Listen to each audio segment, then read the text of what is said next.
Welcome amazing people to this amazing presentation. This is Orthoflix. My name is Dr. Harry. For those who are checking for the first time, ensure that you subscribe and click the bell so that you can be notified whenever there's a new video on Orthoflix. Today I'm going to talk about septic arthritis, native joint septic arthritis. So I hope you will enjoy. Stay tuned. As usual, if you need to know anything about orthopedics and trauma, I got you covered. Thank you.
So what is native joint septic arthritis?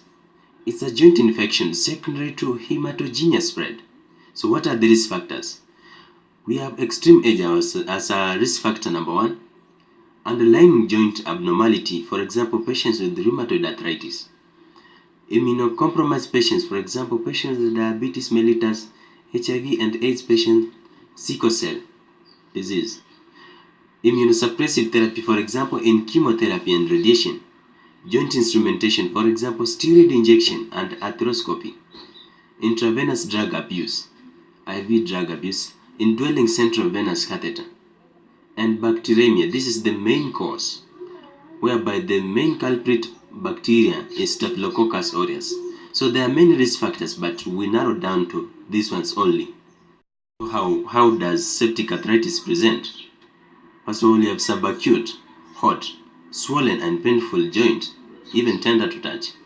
So severe pain in attempt to move the limb, either actively or passively. The knee joint is mostly affected in adults and children. Neonates, the hip joint, is the one which is mostly affected.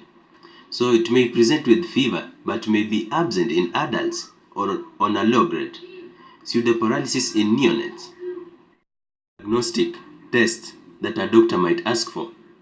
First, a doctor might ask for blood throat swabs or cultures. Joint aspiration, a doctor might aspirate to see if there is pus formation in the joint.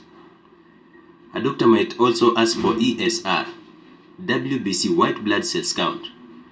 A doctor might also ask for gram stains, C-reactive protein. He or she might also ask for bone scans to assess the viability of hip joint, especially in the neonates. Organisms in septic arthritis will look this in terms of age, the organism and antibiotic to be given to manage the infection. So 0 to 6 months we have Staphylococcus aureus and Escherichia coli. So the best antibiotic to be given is Cloxacillin, or you can give Tobramycin with a combination with Gentamycin. 6 to 36 months, we have Staphylococcus aureus and Hemophilia influenza. So the best antibiotic to be given is Cloxacillin or ampicillin in a combination or without. So above 36 months, we have Staphylococcus aureus and Streptococcus. So the best antibiotic to be given is Cloxacillin plus or minus ampicillin. So in adults, we have Staphylococcus aureus and Neisseria gonorrhea. So Staphylococcus will be managed by Cloxacillin and Neisseria gonorrhea will be managed by ceftriaxone. So Neisseria gonorrhea is the most common cause of septic arthritis and can affect multiple joints.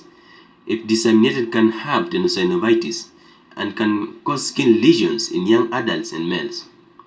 So Staphylococcus aureus is the most common cause of non-gonococcal septic arthritis in adults. So Mycobacterium tuberclosis often accompanies bone lesions, which is direct spread, also commonly via hematogenous spread. So other Other bacteria that causes septic arthritis, we have Borrelia, burgdorferi, also known as Lyme disease. We have Sporothrix, schenkii, most common fungal cause. We have Salmonella, especially in patients with sickle cell disease. Pseudomonas Iv drug use. Is the management of septic arthritis. We have two management approach, medical and surgical. So when we talk about medical, we give IV fluids, antibiotics and analgesics for pain. So antibiotics should be given 3 to 6 weeks. Surgical management, we do joint lavage or aspiration with irrigation. So what are the complications of septic arthritis? We have early septic dislocation, a vascular necrosis of the head or femur, and intra-articular pressure due to pus formation in the joint. Thank you for staying tuned. I'm glad. I hope you learned something. Next time we will be looking at rheumatoid arthritis. Stay around. In case you need to know anything about orthopedics and trauma, I got you covered. So don't forget to subscribe and click the bell so that you can be notified whenever there's a new video on Orthoflix. Thank you.